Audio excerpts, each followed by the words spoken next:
Welcome to Between Two Coaches, a digital mentors podcast for coaches, consultants, authors, speakers, and experts. I'm your host, Norbert Orlewicz, and in each episode, we've got a conversation with successful and emerging thought leaders in the mentoring industry to share experiences, insights, and practical strategies to make a bigger impact with our work. This podcast is sponsored by the Digital Mentors Compass Workshop. Most coaches struggle to enroll enough clients consistently, not because they're bad at coaching, but simply because they lack clarity and simplicity in their marketing strategy. Simply put, they don't know how to stand out in their market and attract their ideal perfect clients. That's why we created the Digital Mentors Compass experience. It's a step-by-step workshop where you will clarify your marketing message and receive an AI-powered 30-plus page marketing report personalized for your specific business and goals. It's not another course or a cookie cutter system. This is an interactive workshop I personally lead where you will walk away with a personal roadmap to finally achieve your goals with a simple plan you can actually follow. Register to attend the next workshop for free at compassworkshop.com. Again, that's compassworkshop.com. Today's guest is Gabriel Keczan. I'm really excited for our guest here today to have this conversation. We might go a little bit deep here today. Gabriel is an author, speaker, warrior trainer, life and marriage coach for men, author of best-selling book, Alive on Purpose. Gabriel helps men prevent divorce and master your married game. He delivers therapeutic coaching for men who want it all. Gabriel, welcome to the conversation. It's great to have you here. Thanks, Norbert. Great to be with you. Yeah, awesome. I'm excited for this conversation. I got some great questions to ask you. We're going to hopefully, ruffle some feathers here in this conversation. We're going to be talking about maybe some polarizing topics and some polarizing perspectives when it comes to coaching as well. So I'm really excited to get the conversation started on this. I'm going to start you off with just a thought-provoking question. We want to hear a little bit about your personal story. As you know, coaching is about transformation. So in your life, what's been your most life-changing, impactful transformation? And how did it change you? And perhaps even how did it change your approach to coaching? Well, the first one that comes to mind is the divorce initiation, which we were kind of spitballing a bit before this call about, having those experiences as men, and marriage as an initiatory fire. So I went through a divorce after a 4-year marriage that would have ended about 15 years ago now. And that was a big wake-up call. And then it's funny because we talk transformation as if there's just one, but really it's a domino effect and a cascade effect, because that set off a chain of events of me looking at what went wrong there and how do I need to work with this, look in the mirror and go, who is this guy? And why did my vision for what I thought everything was going to be collapse completely? So then there's the long seeking and finding phases after that of piecing myself together and recalibrating my vision of who am I.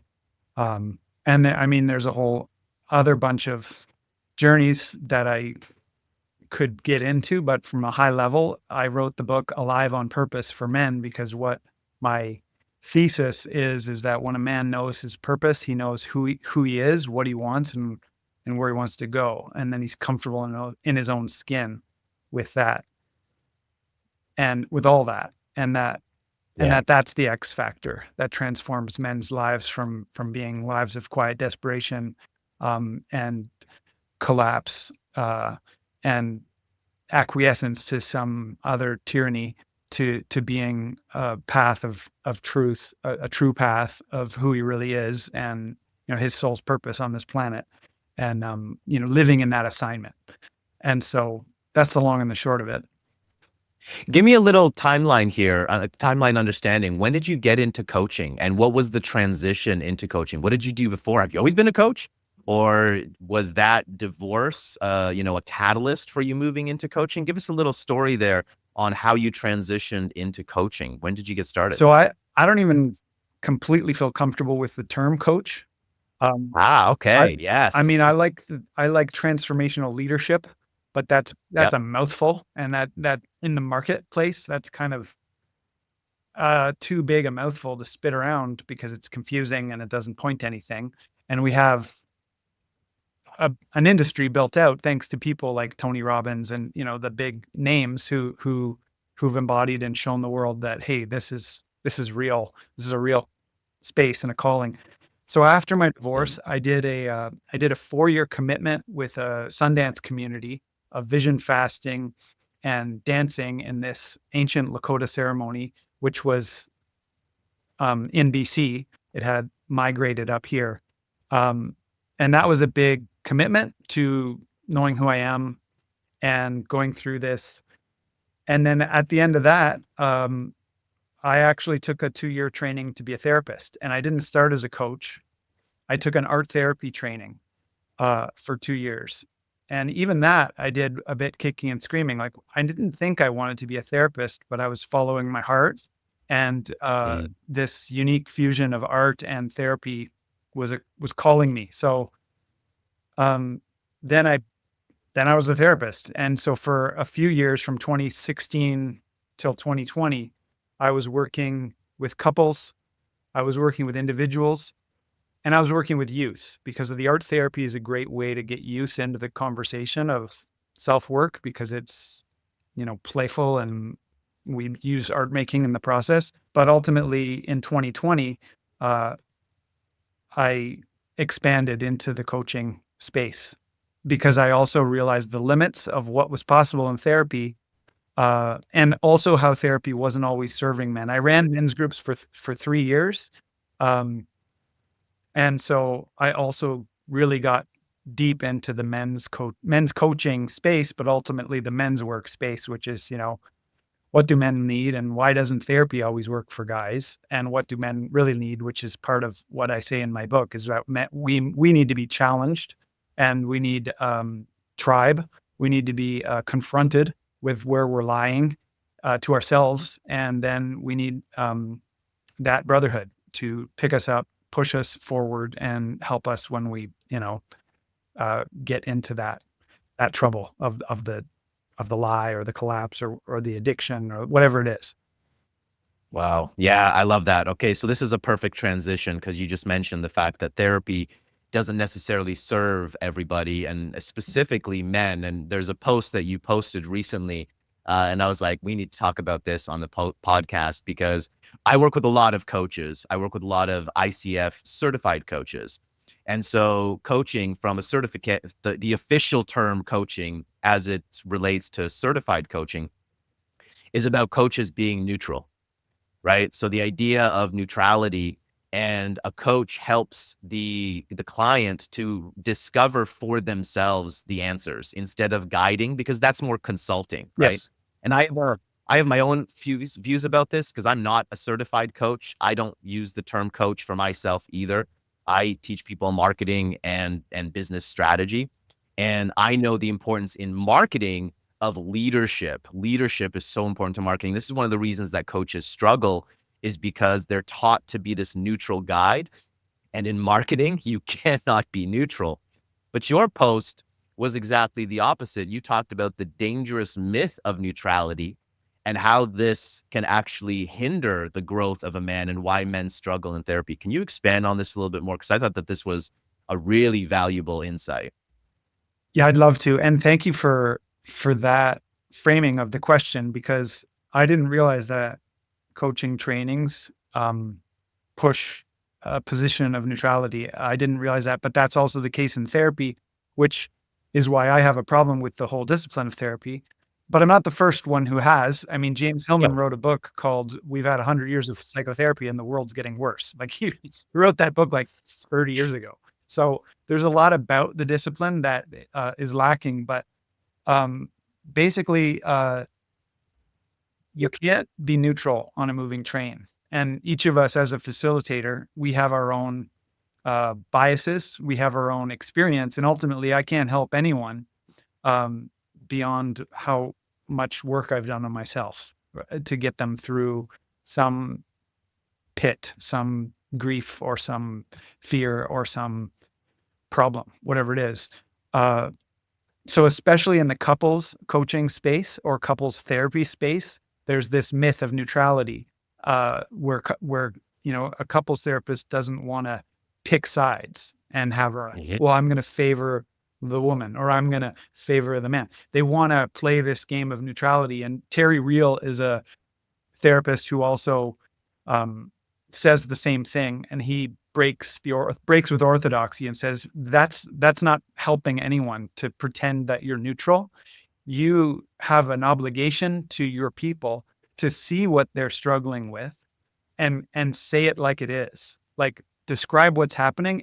If someone's bullshitting or lying or not showing up, then you want to call them forward. You want to name it and deal with it. Hit it head on. My own mentor likes to call it the cross check, and I call it the cross check of truth. It's like, we're hockey fans here, and sometimes, the game gets fiery, and I'm not doing anyone a favor if I'm not leading them. Let's say I'm not leading them powerfully if I'm shying away from conflict myself and I'm afraid to upset them or I'm afraid to make them not like me. I want my clients to have a little bit of fear of our confrontations, because I'm going to be listening to not only what they say, but what they haven't realized yet. And I'm going to cross-check them with truth if they need that. And the dance is that sometimes they need a cross-check of truth, and sometimes they need a hand up. They need some nurturing, right? They need some encouragement. I like the distinction you made too about coaching, asking powerful questions and drawing the answers out of people, versus consulting, where I actually give them a roadmap and say, here's what you got to do, and go attack it like that and do this, that, and that, and then come back and we'll debrief it. And what I do ultimately is a combination of both. It's a bit of both. Yeah. I love how you mentioned what men need. They need to be challenged. They need to be confronted. All of that really resonates with me. And maybe that's because in my personality is one who challenges. Like, that is what I do. There's a personality thing called the YOS, the Y operating system. And my whole reason for existence is to challenge the status quo. Like, that is what I do, right? So I'm naturally like that. So that's why I have to sometimes appreciate and understand that not everybody is like me. But it's interesting to hear you say that with men, it's really important that they are challenged and confronted, because, I mean, all humans lie to themselves. But what is it about men and the lies that we tell ourselves? Well, there's the mask, right? There's the mask, the social mask of looking for outside validation or looking to fit in. And there's a big difference between fitting in and belonging. Fitting in will Yeah. always be a prison if I'm trying to fit in to the norms and standards of the status quo. It'll always be a prison sentence of like, well, I'm going to only get this far because that's what the norm is. But even biblical perspectives remind us that disruption always follows intention.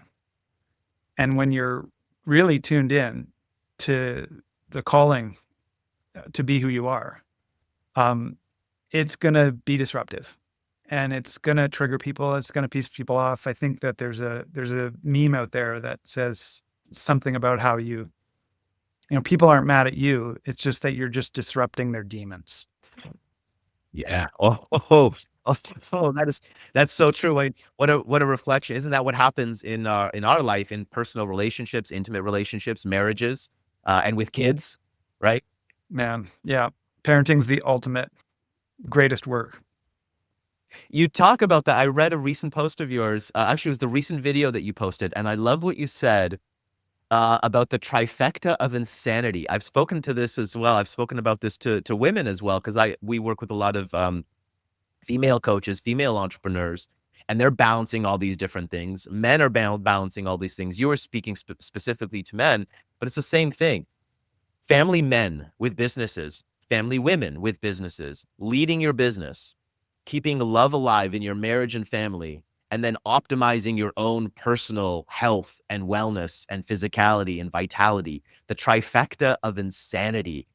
how much do we have to appreciate the challenges that we face as entrepreneurs, as businessmen trying to grow a business, manage a family, manage our kids, manage finances, manage our health? It's sometimes so overwhelming. How can we do it all by ourselves on our own? Well, we can't. That's the thing is I, I, reached beyond my means when it was 2020 and I realized I needed help. And they say when the pain of staying the same is greater than the pain of changing, that's when people change. And so I heard someone speak into my pain with certainty that they had a way forward for me. And for me, it was in business growth. That was my pain. I was like, I need to have a future because what I'm doing right now isn't working. Um, and I can't stay inside of this game. But the whole challenge of having it all as the father, as the leader in your business, and as the husband who's keeping love alive, that happens to be the great work of being a man on the path. And inside of my coaching, I have a 30-day challenge that I hook men up to, and it's a Wake Up Warrior challenge.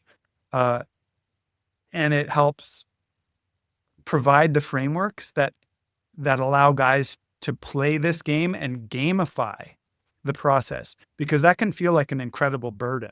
And that's why Yeah. guys will hide in the dark. Guys will lie to themselves about their addictions, whether it's porn addiction or substances or whatever they're doing to numb out or to forget.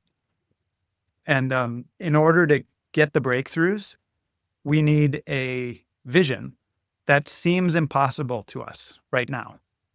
It needs to feel impossible for it to become a challenge. And that's why this warrior calling is a challenge-based lifestyle. So we gamify it, and that works with the dopamine, and it ultimately looks at all of life as a game to lift some of that burden and say, well, how do I every day just hit my fitness goals? How do I make that a game where I give myself a point if I get to the gym? How do I fill the cups and speak life into my marriage and speak life into my kids every day, and so that I get those, points? And how do I look after my own spiritual connection with God every day and go, am I on the path? Am I telling the truth? Am I taking the action, becoming the man I need to be? And so if we start playing with it, and hitting those core four kingdoms of body, being, balance, and business, then all the process of building a life becomes possible. And what was impossible becomes possible because we're creating it, right? And it takes a level of crazy. You have to be somewhat psychopath to say yes to doing the impossible. And as an entrepreneur, you're doing that because you're creating a path where there was none. And you're saying, I'm going to choose to add value this way, and I'm going to trust that this is going to work. Yeah. And then Now, you get those big wins, and you're like, yeah, actually, this is the way. yeah. Now, do you think that all men, for the most part, are motivated and inspired by this challenge? Or do you find that some men just don't have what it takes? And is that something that they haven't dealt with yet or worked on? Like, do you get men do you speak with men that are like, no, I don't want challenge. I don't need challenge. I just want a comfortable life. I don't need to create this big vision and mission for myself. Do you get some resistance to that? I mean, obviously you probably don't attract those types of men, but I do, and that's in the pocket of like the decision making and of, is a man up for the challenge, because there's limiting sounds, beliefs, there's victim mentality, and I think there's a difference between support and transformation. And for years, I ran a men's group, and I didn't really realize it until after I was done those 3 years of the way I did it, because I ran it based on a model from the Mankind Project, and we used king, warrior, lover, magician, the 4 archetypes, and we went through their structure. I was trained a bit by Mankind Project, so I worked it. But here's what I realized is that a support group is kind of like AA. It Right. gives people a comfortable group experience where everyone can validate their own victim identity and stay at a certain plateau. But the real disruptive leadership game is for the few. And you're right, it's not for everyone. I think there are studies out there. I forget what the name of the study was, the Milgram. I don't know. I'm not, There was the Milgram experiment. I don't know if that's the one, but there's one where it says, Yeah. there's always going to be 80% of the people who just want to be told what to do. Oh, yeah. Right. Right. The Milgram experiment was about authority. Was Yeah, that what just that was? following Yeah, orders. about authority. Yeah, that might have been Yeah. it. And then the 20 are like the leaders, and that's the 80-20 principle, right? In any leadership zone, you're going to play with that rule that the 20% of the decision making will drag the other 80% of actions. So we can look at that as individuals or organizations or families, and then not only look at that 20%, but boil it down to the 5% of like the real decisions of how do I, hone in on my unique ability and commit to living a life in my gift, even if there's uncertainty in it, living a life on purpose rather than the comfortable chains of slavery or the handcuffs of the golden handcuffs of the paycheck or whatever it is. So yeah, I don't believe everyone signed up for this life for the same reasons. I think that some people hear the call and they say, I want it. Let's go. And they're gonna get on the path and go. It's a hero's journey, right? Yeah, I was just going to say, it sounds a lot like the hero's journey. I'm glad you made that distinction between a support group and transformation, because that's a huge difference, and I guess as a coach, you kind of want to make that decision and distinction as to what kind of a coach do you want to be.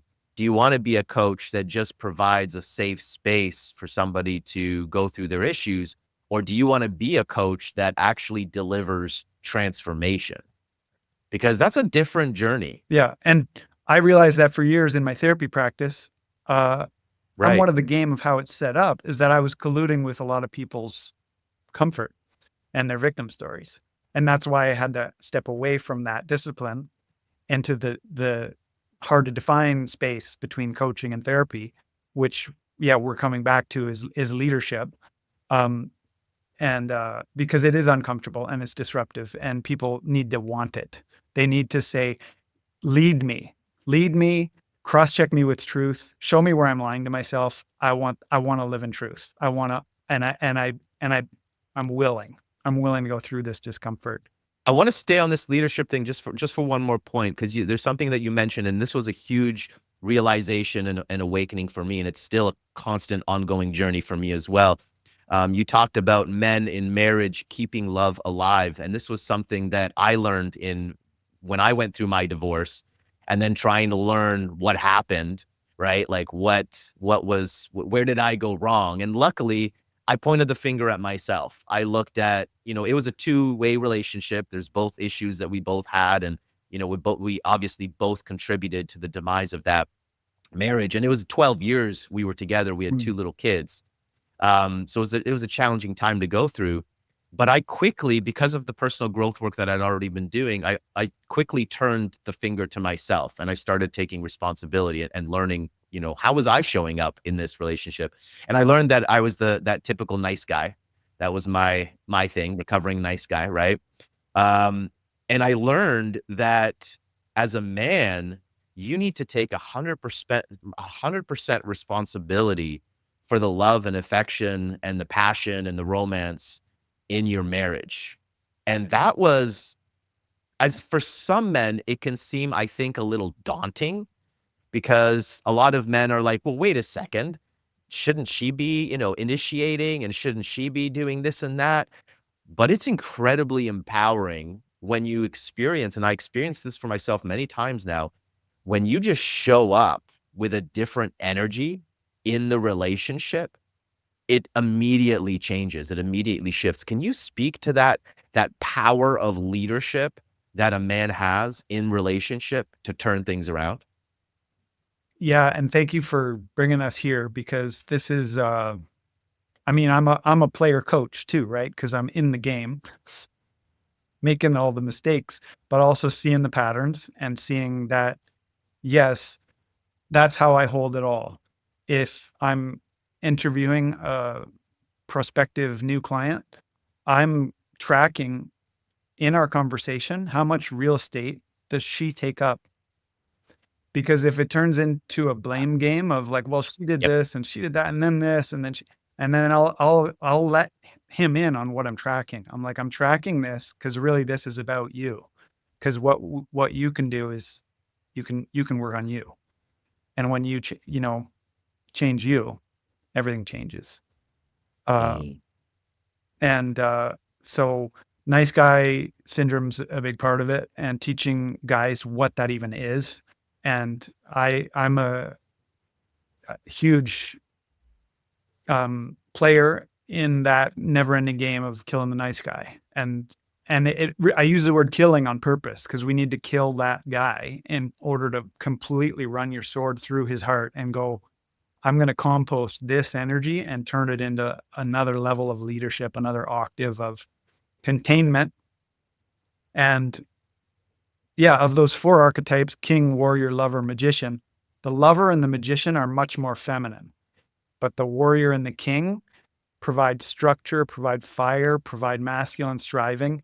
And that's provisional. That's where we build the house. And that is where the love lives. We cannot get to the lovers in the story who find each other in the garden unless the warrior has already built the garden wall to keep the the warring Mm. hordes out or whatever's out Yeah, there. yeah. And so there's a time to go out into the wild and remember what's out there for us. And there's a time to create sanctuary. And I think that the trouble with this within this conversation is we've also been a couple generations in to a program that has emasculated and sedated men through public schooling, through universities where feminism is the new hegemony. You can't even question it. And guys, that's starting to be revealed now that through men's work in the last decade or so, guys are realizing that there's this huge inner world that we need a brotherhood of men on the path to be able to unlock. And there's so much energy there when we realize that all that gold is within.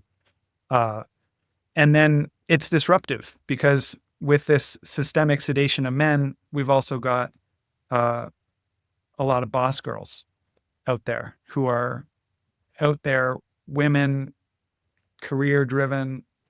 Um, One of my most viral Facebook posts was called Nice Guys and Boss Girls. Yeah. And Oh, yeah. yeah, I went into depth around why we're a society of nice guys and boss girls. I mean, I was generalizing on purpose, of course, because I'm trying to just surf out a art of the deal, like, hey, let's just see who responds to this. And I got a whole bunch of hate and triggers because everybody didn't like it. They're like, wait a minute. But they could sense that I was onto something and there was truth in it. And so it was uncomfortable. And then the other half of the people who read that post were literally messaging me asking for help. They're like, oh my God, I'm such a boss girl and my relationship is hurting because of it. How do I fix it? And because I'm not interested in ideology anymore. Maybe there was a season for that. I'm interested in solving real problems in people's lives, and that's about the quality of the relationship between men and women. And is it working? Is it working, and why is it not working?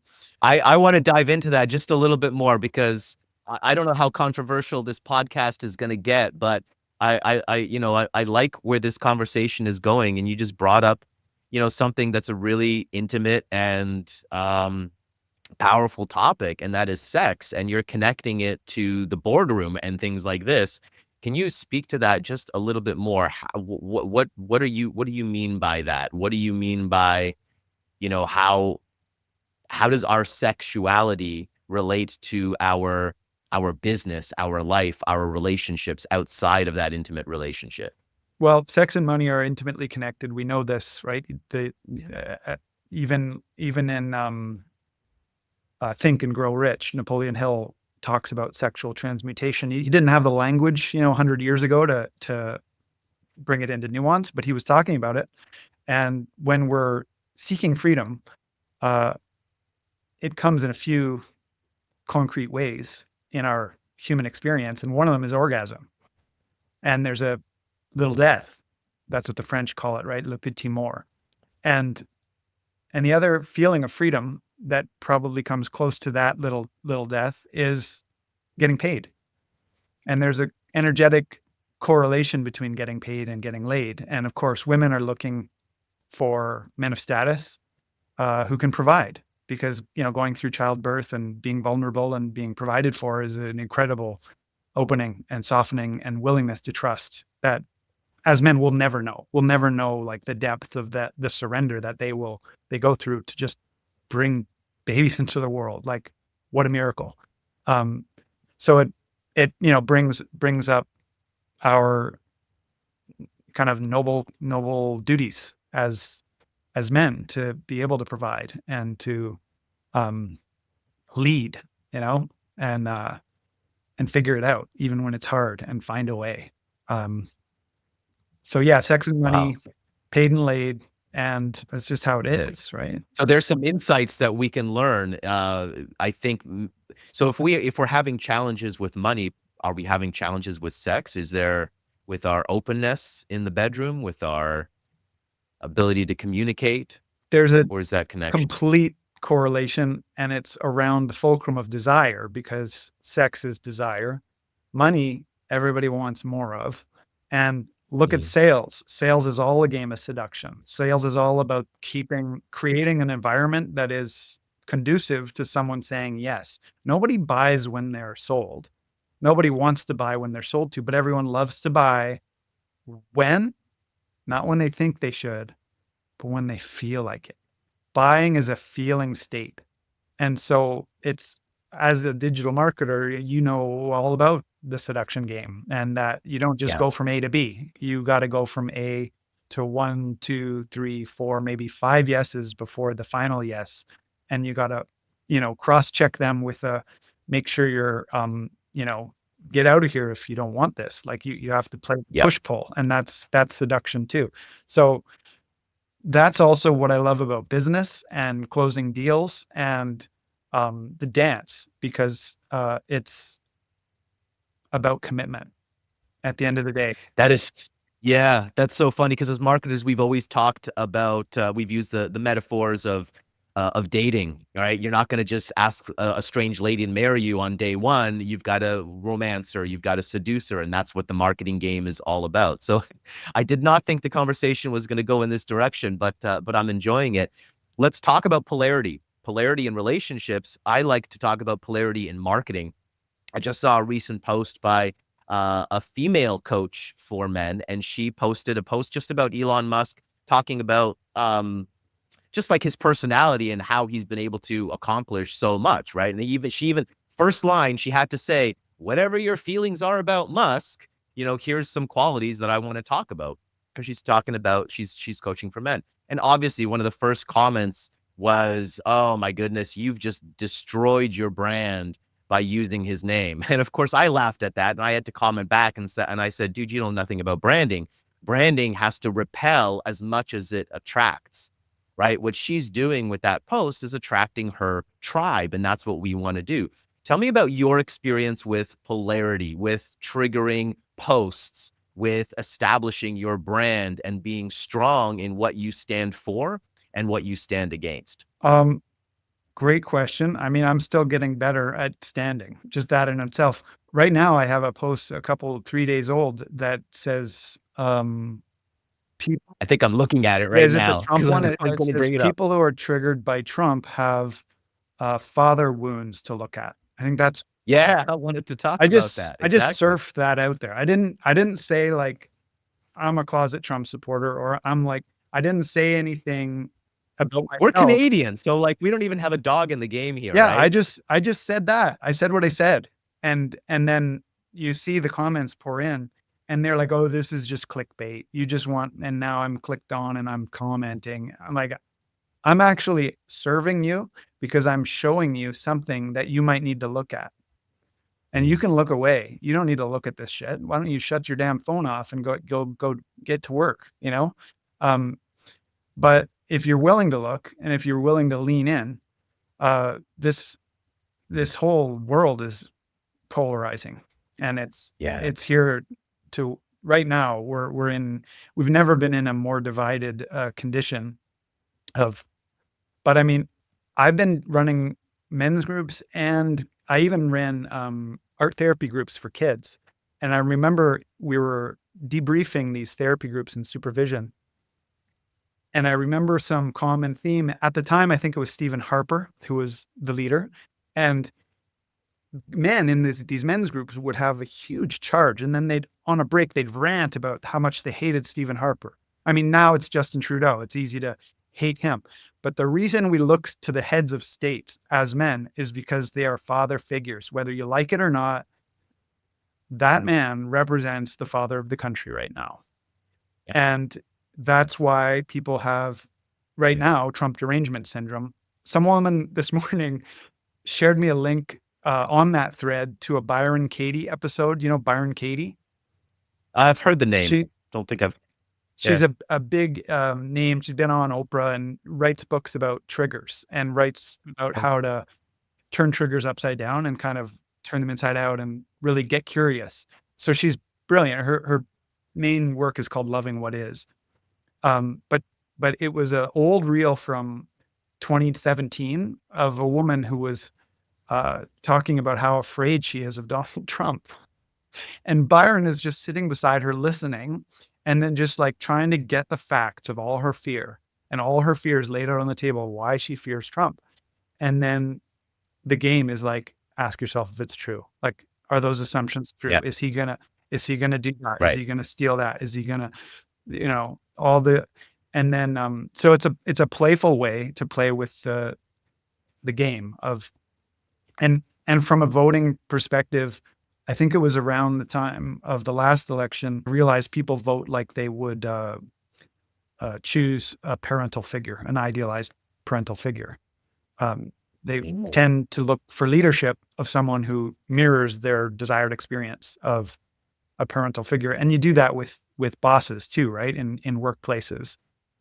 We project onto people in authority a parental figure. So that'll bring up a lot, looking at Trump. And when I was listening to Trump on Rogan before the election, it's a long, slow episode. So you got to kind of just take in, like, this is the essence of the man, uncensored. And he was talking and joking. And I was like, man, he reminds me of my dad. Like, because my dad was a farmer, but he was a self-employed businessman with an eye constantly on the math of the bottom line. And so Trump's there. But that's his business, is he's a businessman first and foremost, not a career politician. So he's breaking the status quo. And he was a lifelong Democrat, and so was RFK. And now they're in this other position.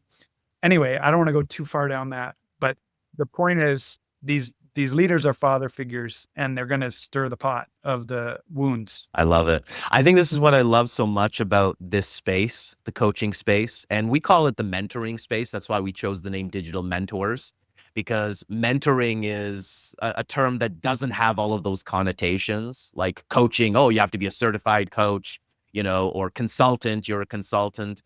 Mentoring to us is just somebody who has an experience, who has an expertise, and is able to guide somebody else to achieve what they want to achieve, right? Really, really simple terms. We've all mentored others, whether it's been kids, whether it's been our kids, or it's somebody at work. We've all been mentors to somebody else. So I think it's a very natural role for us to take, especially the more mature we become. We'd have to step into certain roles of mentorship. What for you has been some of the most challenging experiences in coaching, in running your coaching business, being a coach, being a therapist, working with people, growing your business, managing all of this? What's been some of the biggest challenges that you've faced on this journey? Probably just marketing itself. Like the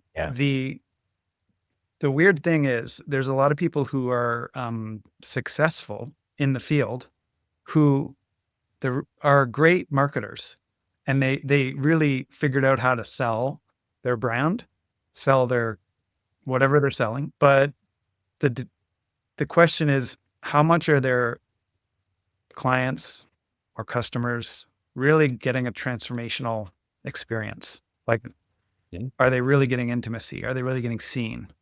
And so I've got the transformation game down, but packaging it and communicating it into the world has been a challenge because the world buys at like a 7-year-old reading level, or, you have to be able to explain it to someone at that level, right? So it's an emotional game, but people are in pain and need help. And so sometimes I have to learn how to unlearn how I think and talk and be able to serve, selling as serving, and just meet the pain people are in.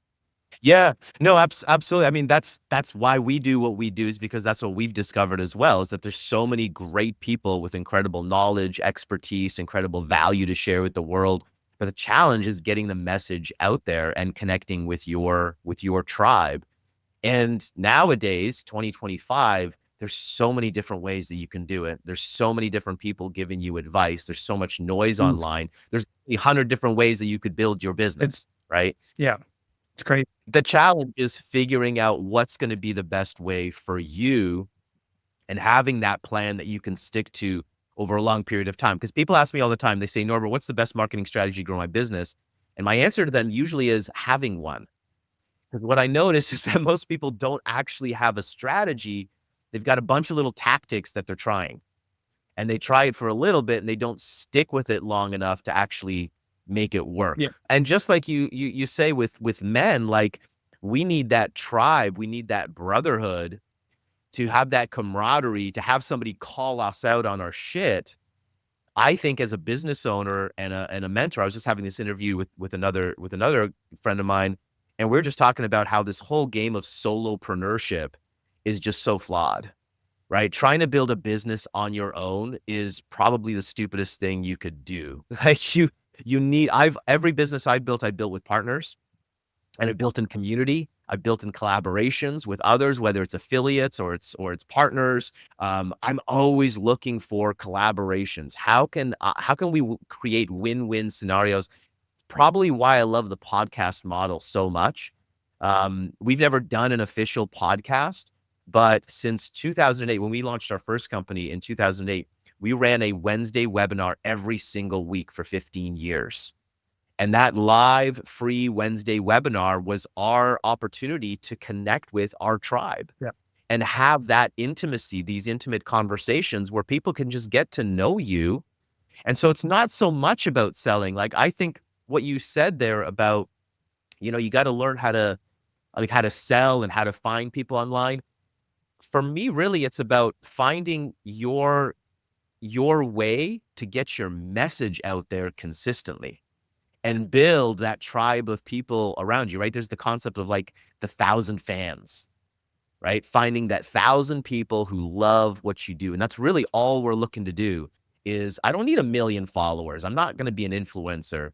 I just need to find my tribe. What are some of the things that you have done that has worked for you to find your tribe, to fill some of your programs, to get some of your clients, when you think about it? Well, I wrote the book, and that was one thing. I guess just using social media, like using it Yeah. as a tool. And I remember doing a live one day, and I just the spirit was just moving through me, and I just started talking about the pain men were in, and speaking into transformation, and talking about the possibilities. And there was a guy who literally heard that live on Facebook and reached out to me because he was going through a divorce.